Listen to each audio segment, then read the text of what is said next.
Pull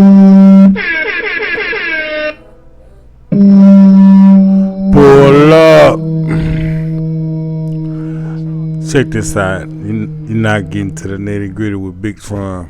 I want to speak about a topic that really touched me, hit different with me because I was one of those inmates in TDCJ in 95 and 95 to 98.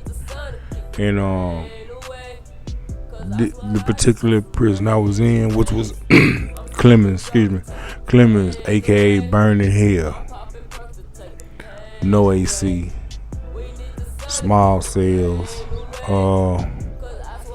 It was a horror story during the winter. I mean, during the summer times and the winter, because predominantly most of the windows was busted out. Even though the way prisons made like in corridors where not much AC gets. I mean, not much wind whoops through to circulate through the buildings, even though the windows might be open or something. So it's just dry heat, the humidity. So I could imagine that was in 95.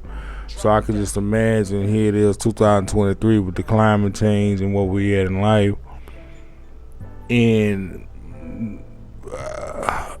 less of tolerance, a more agitated state of a person, because people is on edge and they going to jail. And before I even get started with this clip, this audio, you gotta understand, like when I was going down through there, as I say, going back and forth to jail, making them folks rich, doing they bed and picking cotton, all that old kind of stuff. When I was doing that,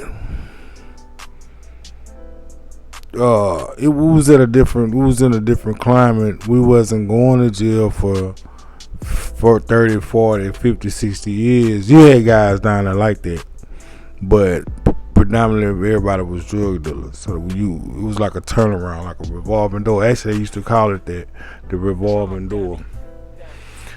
And nowadays, the crimes that the guys committing out here to feed themselves or whatever they think they doing, they really under a spell, hypnotized. But they getting time that's ridiculous. So you could have just imagined like what they had with it. So, and then I was younger, so I could handle that. I couldn't see myself going to one of them hot cells and just being there for like years at a time. Like, nah, man, that ain't me no more. But check this out. We're gonna get into the audio. People locked up in our state prisons are describing excruciating. Don't forget to subscribe too. Check me out. Of prisons do not have air conditioning in the cells. Inmates are scared for their health. For real. Begins. Ryan Chandler brings us some of their stories and the failed fight for change. It is suffocating. It's terrifying just to feel like you're cooking.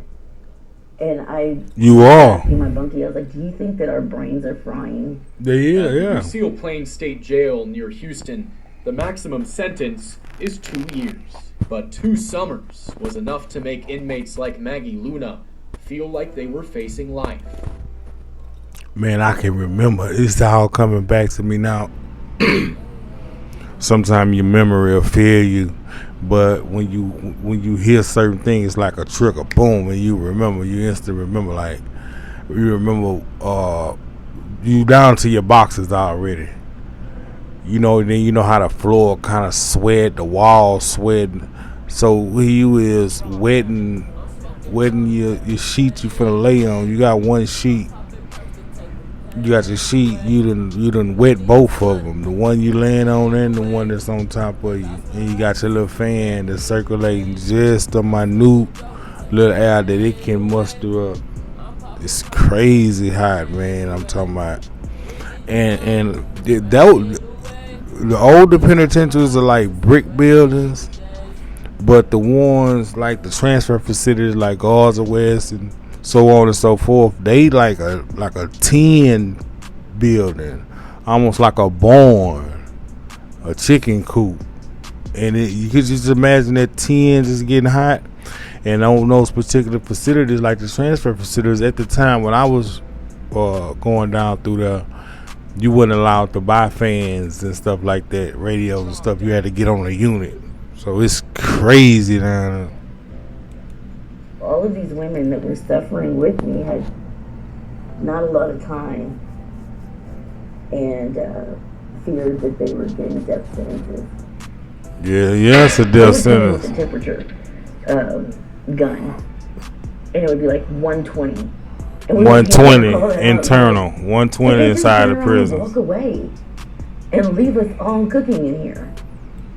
And then they had, and you can tell, like I knew it was gonna come to this. I spoke on it. Matter of fact, I had spoke on it by maybe like 3 weeks ago, but the thought was already there. Like, man, I was seeing like we was having some 110 days, and I was seeing some of the things they were saying. Like I was wondering about the roads and the tires, how long was they holding up, and I also found out about the battery. The battery can only take so much, so your car malfunction could be because of the heat.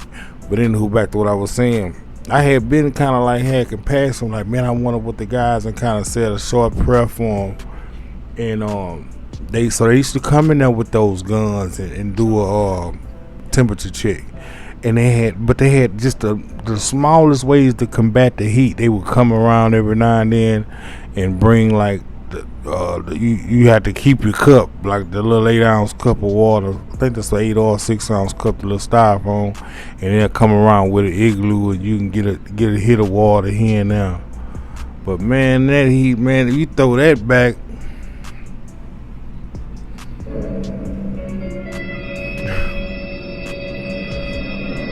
and to segue to something else, it adds to the violence, man. You know what I'm saying? You're not setting up nobody to get rehabilitated no time soon under those type of conditions. This man is thinking he's in survival mode. So the getting yourself together, recovery, and all that get put on the back burner, man. It's water out here, man. You see what I'm saying? You rocking and rolling from the time you hit the door. You drop your bag, man. Let me look at you, man. Come on, let me look at that. It's hot too. You know what I'm saying? Yeah. Ain't getting back though. Those still inside, I'll tell you about that later. Under this June's scorching Texas sun, are sending desperate letters. These are things that are really, really hard to read as a mother. Yvonne Stone's son Kevin wrote her this week, saying he has vomited and passed out. These big Man, they are not throwing up. This is a real condition, man. This is real. And I'm talking about what I know of in Texas, man. I could just imagine this is happening everywhere. These old buildings, they got these old methods, man.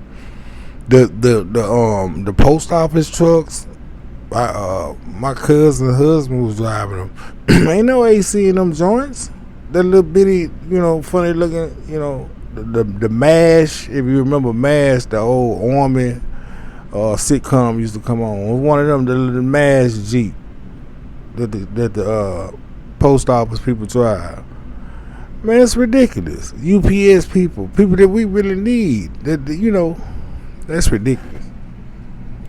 big, huge concrete and metal buildings turn into ovens. I mean, Kevin was... I just said that, the concrete and metal. 2 o'clock in the morning, because he puts the date and time on his letters a lot of times. And he's like, it's 121 degrees in here.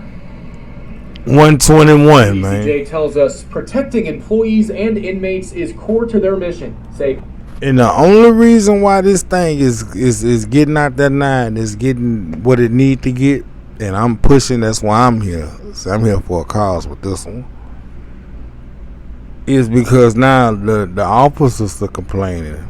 See, but you got to understand that first the officers was putting up with it, but they was making money hand over fist, doing this, going in there, dying now.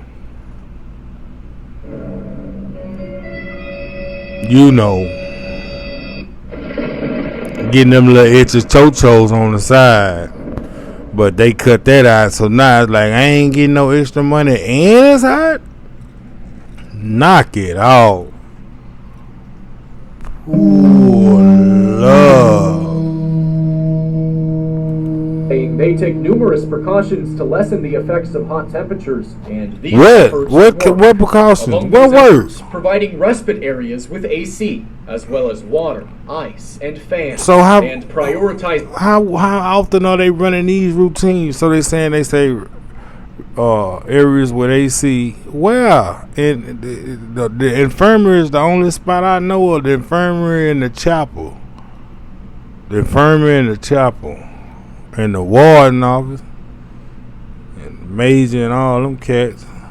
Okay, then they say fans. The fans, we know that game. The fans ain't blowing nothing but hot air. We know that game. Okay, then heat sensitive score. So that's to come in and hit it with the gun. But then you read it say 121 and you don't have no methods to combat that. What's the use of shooting the gun?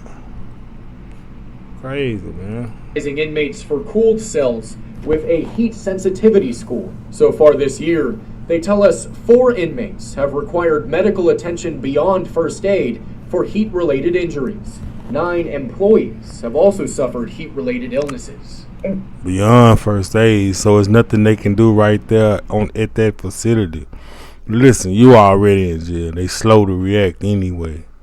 You got to really. That's why I wouldn't. Man, come on, man. You gotta really think. You gotta knock it off. You be out here just doing crazy stuff, just to see what it's like. Go on, do your thing, man. But I promise you.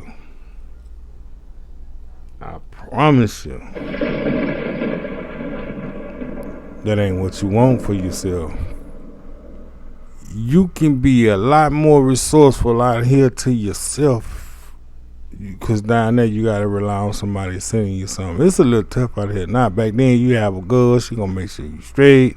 Right now, man, you shouldn't be gone 24 hours and you ain't got yourself nothing.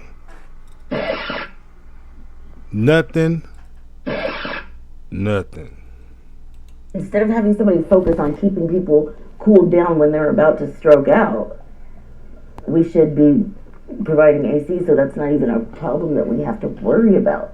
This legislative session, State Representative Carl Sherman passed a bill to do just that out of the House Corrections Committee. If we are paying our tax dollars to house individuals who have been incarcerated under the custody of the state, and they're in conditions that are worse than our animal shelters. They say the conditions worse than the animal shelters. Think about that. The animals is in the AC. The veterinary is in the AC. You see what I'm saying? And supposedly so much money is made per day off every head. So you picking your own food. They got cattle, they got they own everything. They got the land, they cultivate the vegetables, the fruit. And there's so much fruit and veggies and stuff that they able to sell stuff to outside markets. Come on now, they making money hand over fist. We ain't even talking about commissary. Poor Lord. They killing. What, Romans, when I left my last beat, I think the noodle was almost $1, if not already $1. $1.25, I can't really remember. But hey, man, they killing you on the commissary. In the county, the soup down there probably about $2.50, about $2.50. Jail is expensive. And I was in the county jail for 11 months, and my girl had mentioned it to me that she said, "You know how much money we just spent on $8,000." But she would call back. I was trying to monitor. I had a schedule going. Then you had guys in there that, I had compassion, and they needed a line. And I know some of them was using me. I knew it, but that's like they come with that. But I done what I need to do. Some of the girls that they had on the other end, the family members got back. Some of them didn't. So I knew a lot of the inside of business of what was going on within the, my tank where I was, and that was crazy. But I was thankful enough and blessed to do it, so I did it for real. But they make money off of it. It never got a debate in the full House. We have the resources. We still have surplus. But there is not a will to provide AC So in he's saying the they got the housing money. unit. So you know it's See, intentional. The summer these politicians and these people that's supposed to be speaking up, the advocates or whatever, they say, so you have to listen to the lingo. He said, we got the surplus. He said, instead of saying, man, we got the money to take care of business, we got the surplus and all of that old. Come on, man, tell people flat out what it is. here to stay, with no relief on the horizon. We need to start. No relief on the What horizon. we're incarcerating. Is incarceration truly to build better humans, to become better neighbors, or is it torture? Ryan Chandler, KXAN News. On Thursday, That's crazy, man. But I just wanted to share that with y'all and get some people to comment and also just to bring some awareness. You know, we out here, we living a life, and everybody is moving top speed. Everybody moving top speed, just going through their days or whatever. So when you really don't think about stuff like that, or you might think about somebody if you got a loved one or a family member down yonder. But from time to time I do, because I've been there and I know how it is. Like, man, some of the people that I was down there with, some of them still down there. From the first time I went when I was 17 to the last time I went, people still there. This not the place to be. Tupac said it best. Man, jail is not the spot. Man, it's not the spot. Don't get tricked off the streets and be out here doing all kind of crazy stuff. Because once you get back in that police car, the music stops. You can be riding, you jamming, you in your zone. You want 10 or better. You see what I'm saying? You want 10 or better. But then as soon as them bleep, everything stop. You see what I'm saying? Everything, music stops. So now you know, flight ready to run. You know, and from then on in, from your girl, your mama, yourself, whoever gonna foot the bill, guess what? Lawyer fee, all of those stuff comes in. Tabs add up. So just think about it, man. Make a conscious effort to just think about some of the crazy stuff you do before you do it. This is what I had came up with a scenario. Put on when y'all out there finna go bust your move and you got that music playing and you ready to, go get your bag or whatever you call it. Put on a Sade song. I said two, but just put one on. Cherish today. And then after you jam that song, see how you feel about what you finna do. You might want to pull you a tray. Let me out, though. Let me out. Who knows, my God? But anyway, I'm out of here. Pay attention and don't forget to